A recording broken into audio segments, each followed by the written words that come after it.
Morning guys, I'm Sakshi, the founder of Food Hack. As you know, we create delicious, delightful food with the power of medicine. And a big part of what we like to do is to bring some of these learnings to you in a very user-friendly and accessible way so you can incorporate some of these learnings on nutrition in your daily lives. So today, I want to introduce you to a very special guest, Dale Pinnock. Please introduce yourself to our audience. So yeah, my name's Dale Pinnock, otherwise known as the Medicinal Chef. That's the moniker that I've been going under for nearly 30 years. Say that quietly. My background, I did my first degree in human nutrition, a second degree in herbal medicine and a master's in nutritional medicine. And I've been cooking all my life. And it just seemed like the most perfect marriage for delivering this educational material, for actually teaching people the importance of nutrition as a healthcare intervention, but by actually creating recipes around the themes, it puts it into a practical framework. And that's really been what my career's been all about.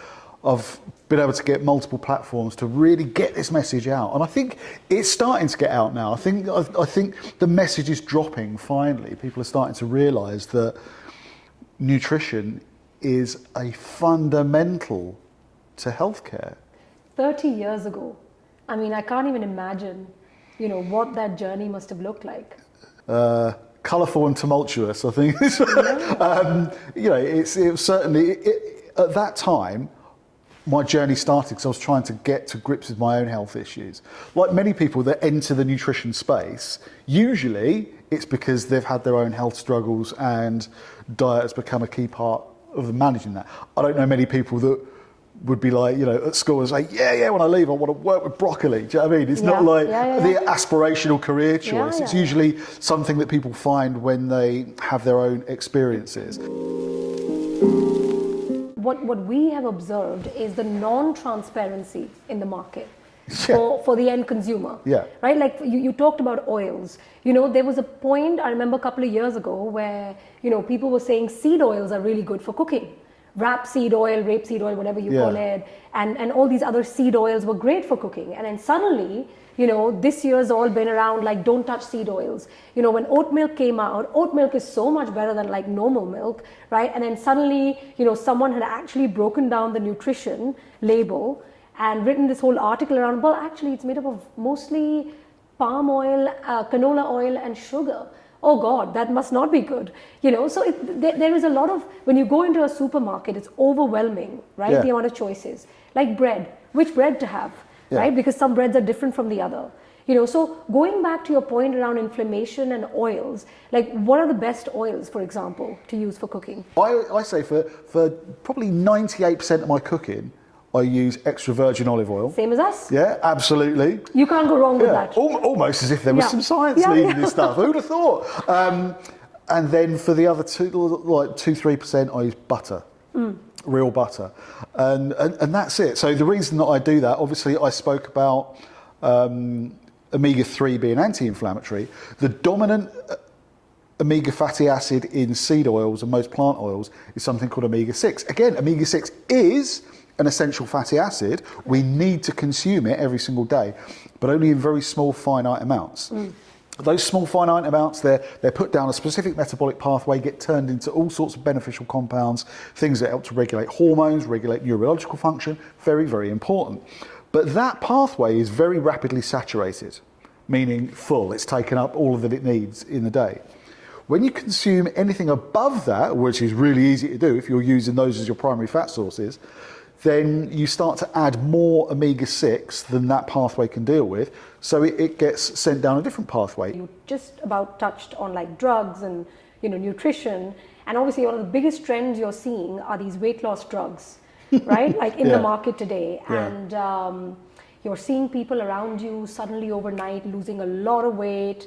And then you read the news, as time passes by, as they do more research on this stuff, they're discovering all these off-target side effects. Acute pancreatitis, there's hepatitis, there's neurological upsets, there's atomic diarrhea, all sorts of crazy stuff. Yeah. And it's like, what are you, so I want to hear your views on that. When you combine that with nutrition, especially, right? Ultimately, that is the only thing that works. The only thing that works is you've got to change what you're doing. When you're dealing with conditions that are lifestyle in origin, the only cure is to change the lifestyle. And that's it. It's that simple. But it doesn't have to be hard, right? It doesn't. That's the thing. So tell us, what are some of the easy hacks? You mentioned some of these do's and don'ts foods. You mentioned some of the behavior stuff.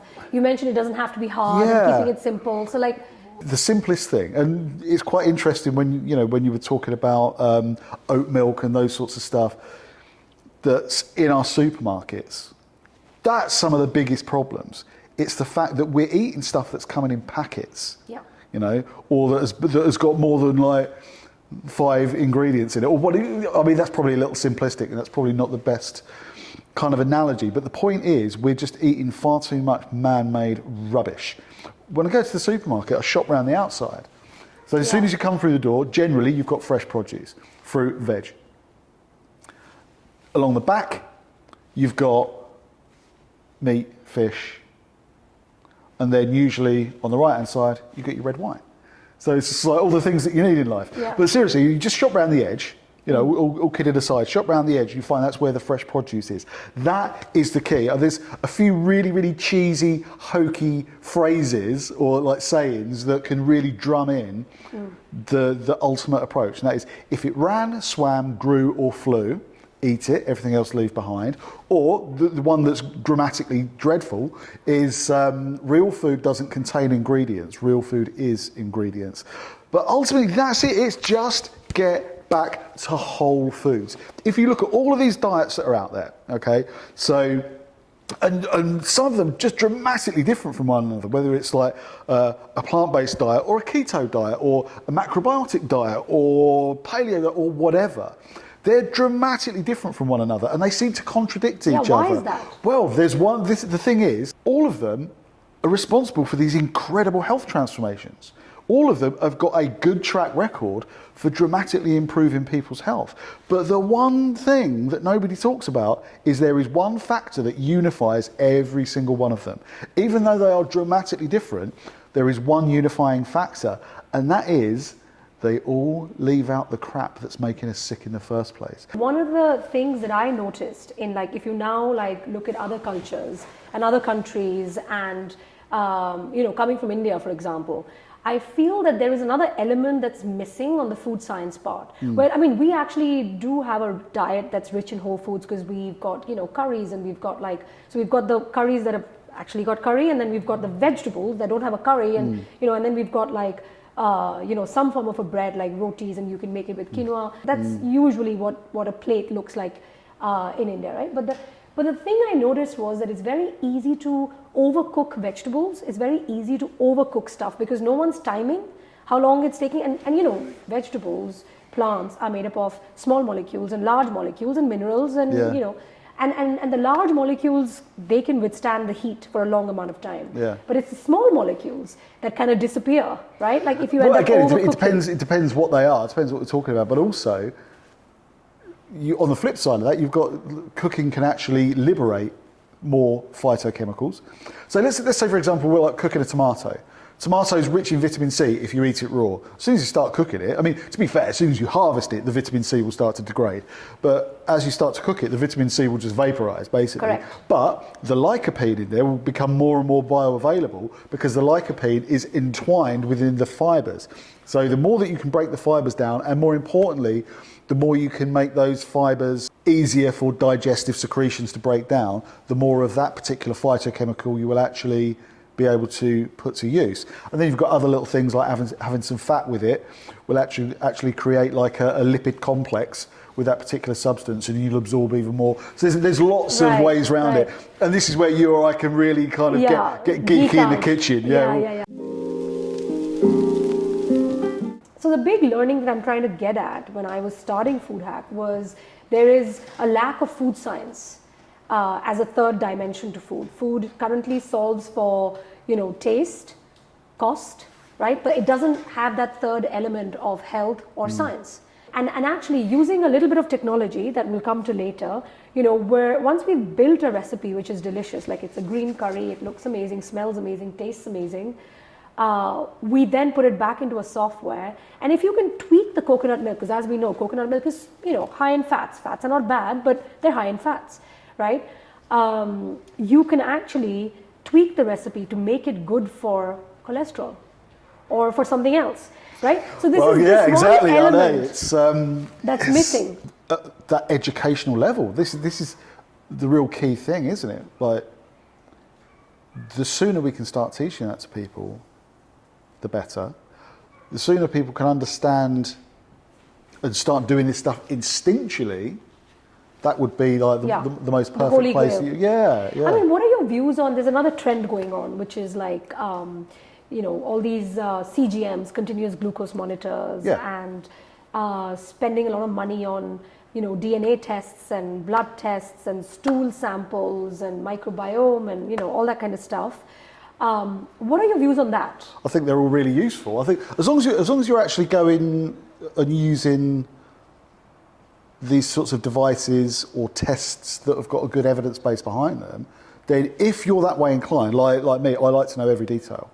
I'll use myself as a guinea pig. So I'm doing some experiments on myself at the minute, and I'll be like measuring blood responses and stuff like that. I love to know all that. And these things have got their place.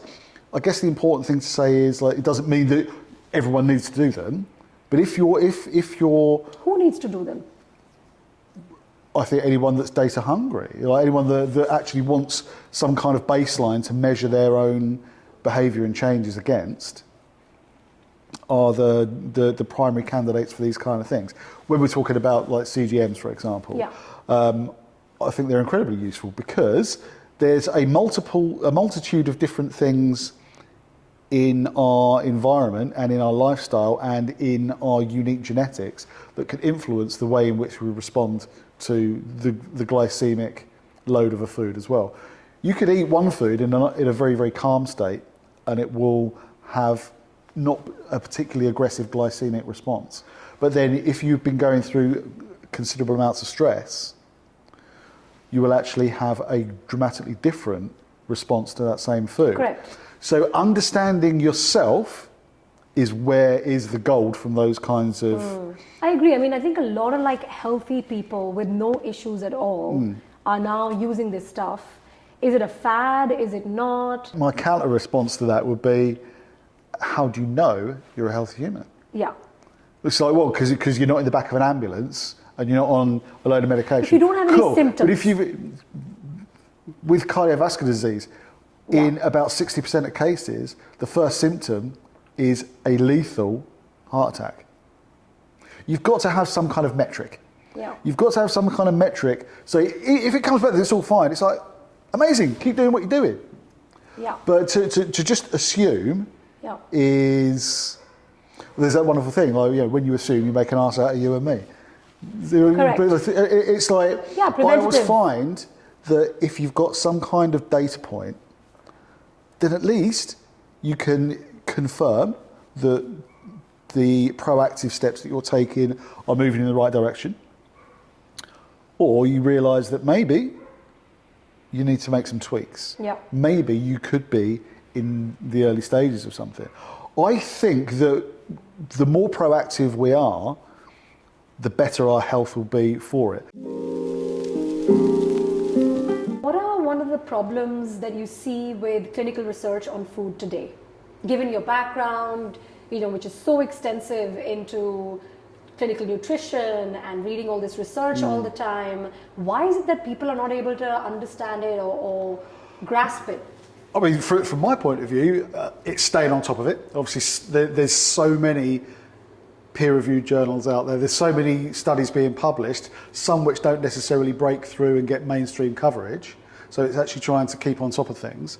And then from the public's point of view, it's interpreting everything. They might see the odd headline here and there, which puts the frighteners up them or confuses them. But how do they interpret the big picture? That's always one of the biggest things that I'm fighting against on them, to be honest. So I want to tell Dale about this clinical engine that we have been working on. So let me actually rewind back and tell you a bit of my story and why I started Food Hack, and then tell you about this clinical engine that we've built, which is solving exactly the problem that you mentioned. So my background's in biotech. First job was at Pfizer doing clinical trials and regulatory affairs. So I really understand what goes in these drugs, and it's not good. They all kind of have these off-target side effects, which actually can be avoided if you use food as medicine, which I think we both agree on. And then after that, I was most recently kind of investing in healthcare, life sciences, and what I was finding was that most diseases come down to food as an issue, but by the time we find out, it's too late. By the time you get a disease, it's too late, right? But like doctors don't really have an answer on nutrition because they don't really study it, right? Nutritionists, dietitians often have a different view on food. So the end consumer ends up being confused. And like you said, clinical research is so not accessible and understandable by the layman. And actually another thing I noticed about clinical research was that there's a lot of it that actually comes out, and it's not all clean. It's the signal to noise is very, very high, and it's very hard for any one human brain to segregate the noise from the signal, right? And just keep up with it, like you said. But actually technology can help us solve that. So one of the first things I did after I left my job as a healthcare investor, food investor, was I started working on this machine learning engine, where using natural language processing, we can build an algorithm where you can teach it how to segregate the noisy research from the clean research. And it ends up ranking it. And so only using validated research, it's able to draw these links between ingredients and diseases. And it can actually also take it to another level where it can then further personalize that down to your individual level. Right? So like your lifestyle, you mentioned all these things, sleep, lifestyle, goals, height, weight, gender, ethnicity, right? Linking it all back to that clinical research and telling you a recipe that you can cook. So pulling from all of the totality of the data that's available in the world, bringing it, that's incredible. Like millions and millions of like papers, right? And like building a profile on you. And you're someone who enjoys eating fruit, like you were just telling me that, right? But what if now you had this app where on the days you were doing your fruit fast, it tells you which fruit, not just any fruit, but which fruit. Because it would just make you a little bit better version of yourself should you choose to, right? So it's like having that personalized nutrition tool in your pocket at all times, whether it's for restaurant recommendations or it's for recipes where you can like swap out ingredients, or it's to build your own Ocado or Waitrose or whatever grocery shopping basket, or give you nudges just through the week. That's incredible. Dale, why don't you incorporate this ingredient today in your cooking, or X, Y, or Z fruit, which is like slightly better for you. And you can actually chat with it. Like you're chatting with a friend on WhatsApp, saying, but today I've got 2 friends coming over. One's got X problem, the other one's got Y problem. You know my problems. Now build me a dish that I should, make for them. We want to watch football together, right? So like now really democratizing that non-understandable clinical research, but in a way that it's in your pocket, easily accessible, easily understandable at any point when it comes to nutrition. So let's talk about low glycemic. What is low glycemic or low GI? What is the link with insulin in very user-friendly way? The whole thing of the glycemic impact of our food refers to the rate and the extent to which a food will raise our blood glucose. So something that has a very high glycemic impact, something like simple sugar, like a chocolate bar, something like that. There's a lot of easy to access glucose. Obviously glucose, it's the main fuel source in our body. Obviously we can run on ketone bodies as well, but the primary fuel source is glucose. So it's not that glucose is bad for us, but it's how the body responds to how much glucose is present in one sitting that causes the chaos. With those very, very highly refined carbohydrate foods, chocolate, sweets, all that kind of stuff. Crisps. Well, biscuits. Yeah, exactly, that kind of stuff. All the packet stuff. Because the glucose that's in there is very easy to access. Correct. Because a lot of the fibre has been taken away, it's very, very refined. It takes virtually no digestive effort to liberate the glucose that's within that food. So that means as soon as that glucose is liberated, it's going in. Blood sugar's going up very, very high, very, very quickly. Now, whenever our blood glucose rises, so after we eat a meal, the natural response is for blood glucose to go up. When that happens, blood glucose, there's very, very tight parameters that it exists between. It can't go too high or too low. Either state is potentially life-threatening. So our body's got very, very effective means at dealing with either state. So we have our baseline blood glucose. When we eat, that starts to rise. When that glucose rises, our body responds by releasing the hormone insulin. So what happens like when you're constantly this is the thing. Eating crisps and chocolates because it's so easy to access, it's so cheap and it's so, just easy. Our cells have a cut-off point. So the cells will continue to do that. They will continue to take in that additional glucose to a point. But because glucose that's at too higher levels in a cell causes something called glucotoxicity, where the glucose will actually start to damage key structures within the cell, like the organelles and all of those materials in the cell. As soon as the cell is full, and it knows it's full, the door's shut.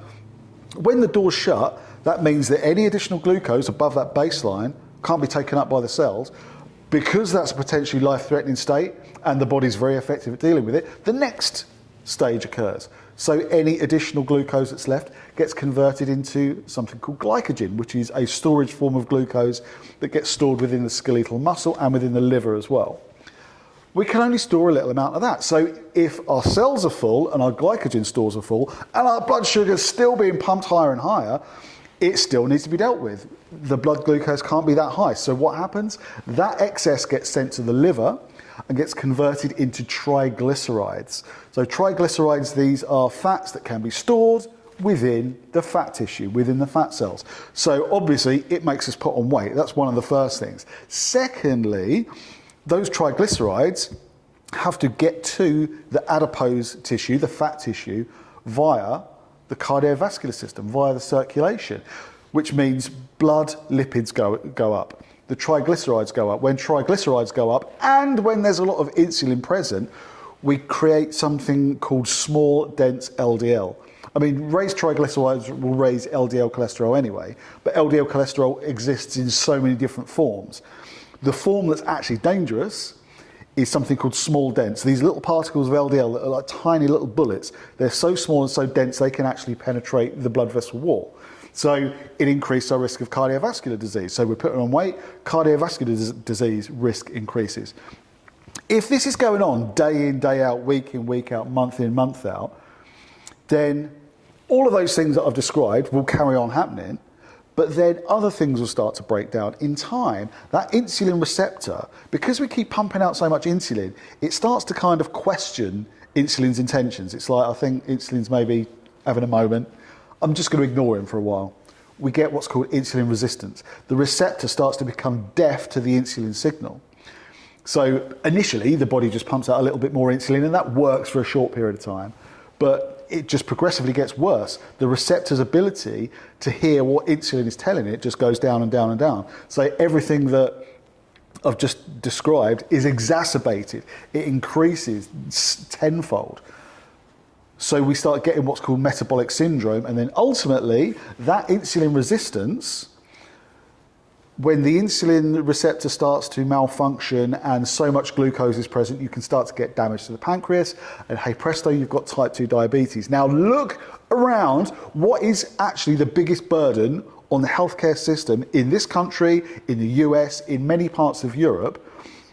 It is type 2 diabetes, obesity, cardiovascular disease, and many preventable cancers, all of which link to poor metabolic health. So it's the food that's driving it, and it's by that mechanism. It's just because there's so much crap present. And then you've got the cheap quality oils. You know how I said omega-3 can bring inflammation down? The cheap refined seed oils that are in so many of these processed foods, that is to inflammation what petrol is to a bonfire. Yeah. So it's crystal clear that the food that we're eating is causing this level of damage. And when you kind of trace it back to the physiological implications of consuming those foods, you can understand why we're in the position we're in. But also, it means that you can reverse engineer it. We're now actually looking into launching an Ayurvedic spice mix that we made.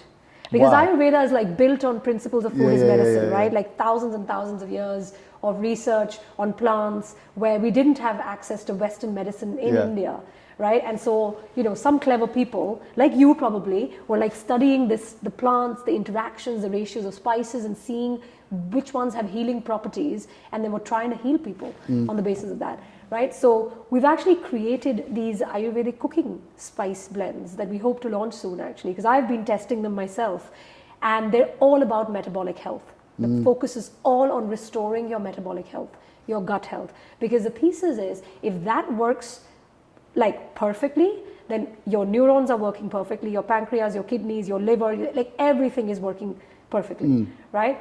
And so it's a blend of all these spices. So all you have to do is whatever leftover veg, random veg you've got in the fridge, plants, some legumes, whatever you feel like, just throw it into a pan, 15 to 30 minutes, depending on like what you're cooking.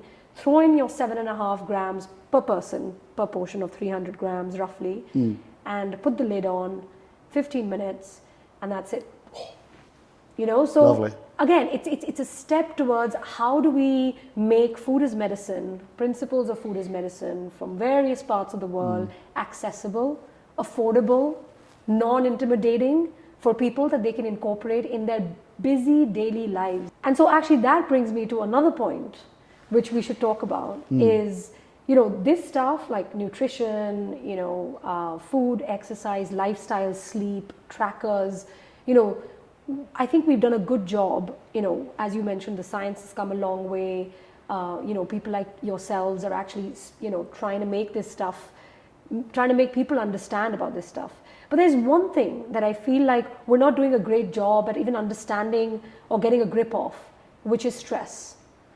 Yeah. Right? And that clearly is a part of the equation in like cracking longevity, which, this is what we're all about here, right? And so how do you manage stress? How do you recognize stress? How do you reverse it? You can't reverse it. It's like a utopian ideal, isn't it? Management is the key, isn't it? It's being able to manage it, because that's one of the givens in life. That it's gonna kick you in the head now and again. Yeah. And just day-to-day stuff. Just because I live out in the sticks now. I literally live in the middle of nowhere. It's beautiful. It's quiet. I don't need to see a car drive through the village more than once a day. It's lovely. As soon as I got into London, as soon as I got off the train, as soon as the chaos came, I could literally feel my cortisol rising. Yeah. Do you know what I mean? Like, nothing will take stress away. Learning to manage it is one of the most important things. And I am my own worst enemy with that. Kind of running away from the middle of nowhere kind of helped. But stress that accumulates can be one of the most damaging things to multiple aspects of our physiology. Obviously to our nervous system, to our cardiovascular system, to digestion, to everything in between. So what are your views on, the right dosage of ashwagandha that one should be having every day to manage capping this cortisol that you mentioned? That really, really does vary. I tend to use standardized extracts anyway. Like in practice, obviously ashwagandha, you get it as a powder, which is just a powdered herb. That's going to have one application, but I would use a standardized extract. So that's like many times more concentrated than just the powder on its own. And it's got certain key compounds that have been concentrated in there to give a uniform dosage every day. And usually then it's like 250, 500 milligrams, something like that, of the standardized extracts. But again, it's got to be person-centered when we're looking at that. So if you're thinking about using adaptogens or those kind of herbs, speak to a herbalist. Don't just sort of buy it and take it just for fun and games. So this brings me to another subject of supplements versus eating those things in your food, bioavailability, So the ashwagandha is one of those, bioabsorption. Would love to get your thoughts on that. I always tell people to take the supplements with food halfway through a meal. Not at the beginning, not the halfway through a meal. Why halfway through? Halfway through a meal, obviously, so it gets into the digestion, but it's broken down with your food. And some of those key absorption sites within the GI tract are activated in the presence of food. So having those absorption sites active, you'll be able to absorb more of the active constituents. Because that's what I used to always think, like having a bit of a science background myself, was that, you know, when you eat food, right, it opens up, you know, the normal digestive pathways to break down the food and absorb all the vitamins and minerals that are in your food. So you should be consuming all your supplements in the food. But when you take a supplement, let's say if it's a pill, right, keeping the liquid formulations aside, you know, supply chain, it's been in supply chain for 12 months, you know, there's a bit of loss of efficacy there. But more importantly, your body views it like a foreign substance, right? So that's why it's not able to absorb all the vitamins and minerals as efficiently as it does, you know, with your food. So it's very important to be eating, you know, an amazingly diverse, balanced, rich in plants, whole foods diet, right? But this is interesting. It's an interesting hack for those who want to add supplements, is that you can actually eat it halfway through your food, because then you're tricking the body into thinking that it's part of the food. On that note, I think we should try some of the foods that we've been talking about. Go on then. Never say no to some fresh, delicious, warm food. Oh, amazing. Ooh, this is the Kerala curry. It's Ayurvedic. Have you ever had Ayurvedic food before? You've tried it? I used to work at an Ayurvedic clinic when I was a student. Oh, wow. That's amazing. What are your views on Ayurvedic medicine? Well, the thing is, with whether it's Ayurvedic medicine or TCM or Japanese Kampo, any of those kind of things, those traditional diagnostic systems, whether they're using energetics and those kind of things, they were making the same observations that modern medicine made, but they had to explain it within the kind of scientific paradigm that they were within. You know, there wasn't reductionist science then, so it's just it's the same thing said in a different way. You know, that's my view on it. How often would you eat something like this, an Ayurvedic curry? Well, just this type of dish in general, very often. Yeah, I make a lot of sort of curries and stews and those kind of things. Especially on a day like this. It is pouring down, by the way. It is super grey outside, so having a nice warm meal in our hands is like such a treat. Heaven. I want to pick Dale's brain on a whole bunch of diets, or like names of these diets that are out there that people often refer to. Some of them might be fads, some of them might not be fads. Your Instagram might be full of this stuff. So I think it'll be great to hear Dale's opinion on these things. So I have a bowl full of these little chits which have different names of these diets written on them. I'm going to pick them out, and I would love to hear your thoughts on them. Okay, go for it. The first one, Atkins diet. The newer approach to Atkins, absolutely. The old one where it's just like bacon, cheese and cream, not going to do you any favours. Okay, next one up is a raw food diet. There's a lot of benefits from consuming raw plants, but do you need to do it exclusively? No, I don't feel you do. I always say people do 50-50. Yes, absolutely, there's those benefits of consuming the raw plants, but then also, with cooked plants, you've got increased bioavailability of other substances. So if you bring the two worlds together, you maximise your benefits. The next one that I have here is an intermittent fasting. I'm a big fan of intermittent fasting, and I think the data is unequivocal, really. The next one I have is a paleo diet. Generally very, very good, because it's just built around whole foods, and it puts a huge focus on avoiding processed foods. The next one I have here is an alkaline diet. I know this one is like one of your favorites.